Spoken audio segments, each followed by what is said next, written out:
Good morning. This is Rajeshkumar. Today we are going to analyze one theory question on misrepresentation. The video content has been made available for informational and educational purpose only. Kindly go through the disclaimer. Let's move on to the theory question. We have to critically evaluate the availability of the remedy of rescission in case of misrepresentation. The remedy of rescission in the case of the misrepresentation is crucial, yet subject to significant limitations. The remedy allows a party misled by untrue statements that induce their entry into a contract to restore the parties to their original positions, as if the contract never occurred. However, rescission is not absolute and is constrained by bars, which may preclude or affects its availability. Nature of rescission for the misrepresentation. Rescission is a remedy available to a party that has been induced to enter a contract by misrepresentation. Rescission restores the parties to their pre-contractual positions, effectively undoing the contract. It is an equitable remedy available for all types of misrepresentation, such as fraudulent, negligent, and innocent. But it is subject to limitations, particularly in the non fraudulent misrepresentation case. So, what are the requirements of a notification? In order to resign a contract, the party seeking the rescission must notify the other party of their intention to resign.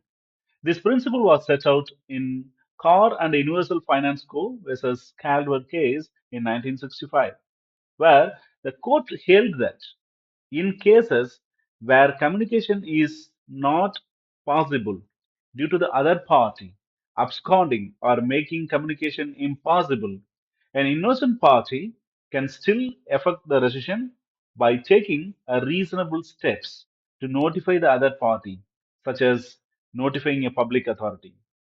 Thus, while Caldwell emphasized the need for notification, it also allows flexibility when the innocent party cannot directly communicate with the misrepresentative. Let's move on to bars to the rescission and the key case laws. Rescission may be barred if the misled party, after discovering their misrepresentation, chooses to affirm the contract, thus waiving their right to resign. This principle was illustrated in Long versus Lloyd case in 1958, where a buyer of a faulty lorry, after becoming aware of defects, accepted a repair offer and continued using the vehicle, signifying acceptance of the contract. Consequently, the court held that his right to resign was lost. In other words, if the innocent party, after discovering the misrepresentation, chose to continue with the contract, they deemed to have affirmed it. This bar decision, as seen in Long versus Lloyd case in 1958, where the buyer of a defective lorry, after learning of the defects, chose to continue using it. By affirming the contract, the buyer lost the right to resign.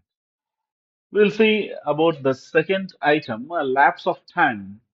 A delay in seeking the rescission can bar the remedy, especially if the misrepresentation is not fraudulent.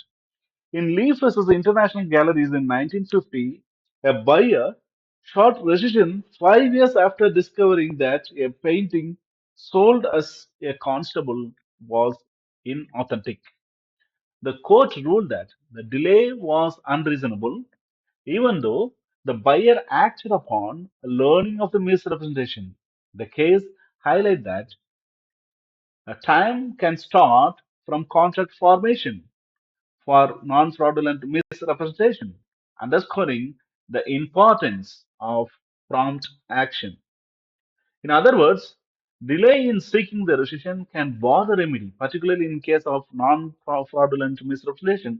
In the Leaf case, the buyer of a painting that has been misrepresented as being by a famous artist tried to resign 5 years later. The court held that delay barred the rescission even though the misrepresentation was innocent. Thus, time is a critical factor in determining the availability of rescission, particularly where the misrepresentation is innocent or negligent. What is the impossibility of restitution? Restitution must be feasible for restitution to occur. When it is impossible to return the parties to their pre-contract positions, restitutions may be denied, as in Clark versus Dickinson case in 1858, where the shares could not be restored to their original state.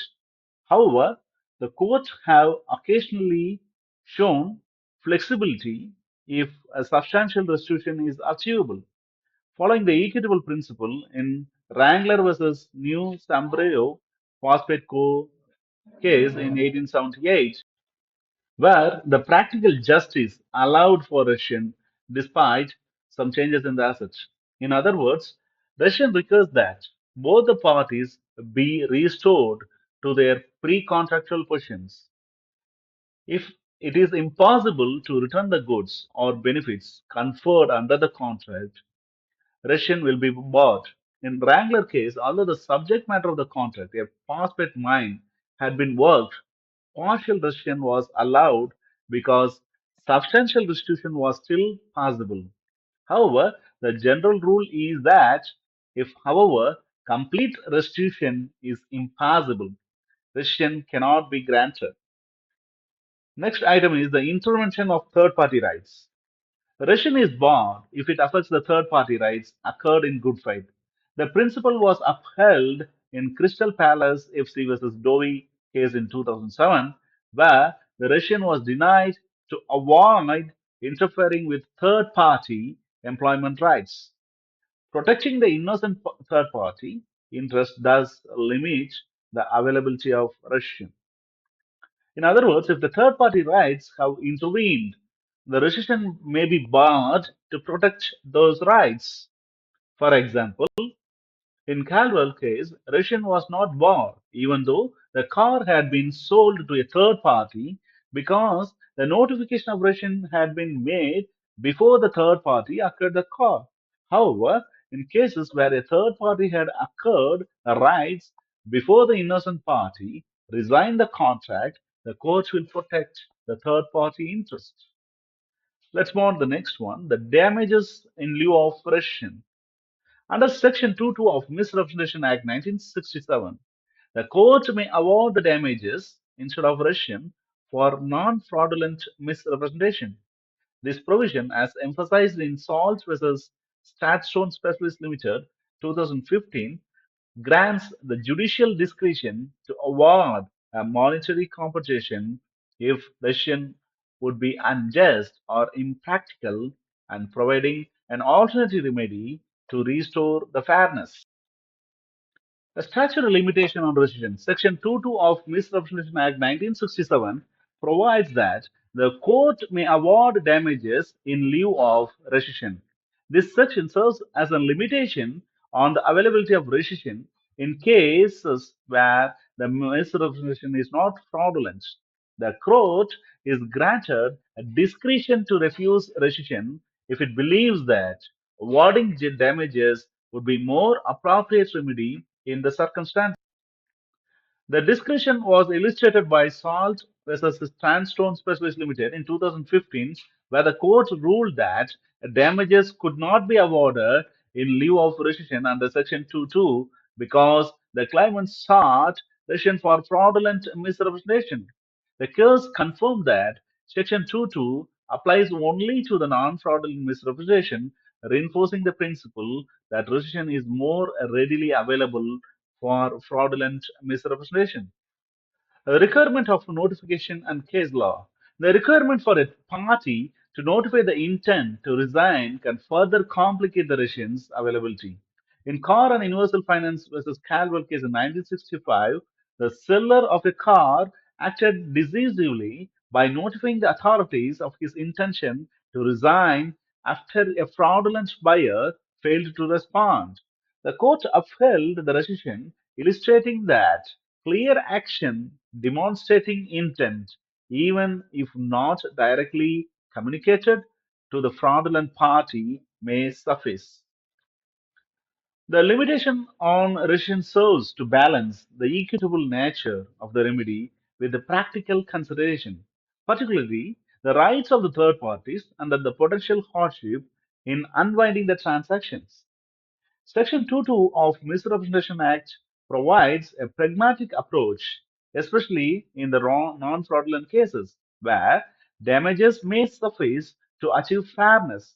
Nonetheless, these bars sometimes conflict with the principle that misrepresentation should enable the misled party to return to their original position.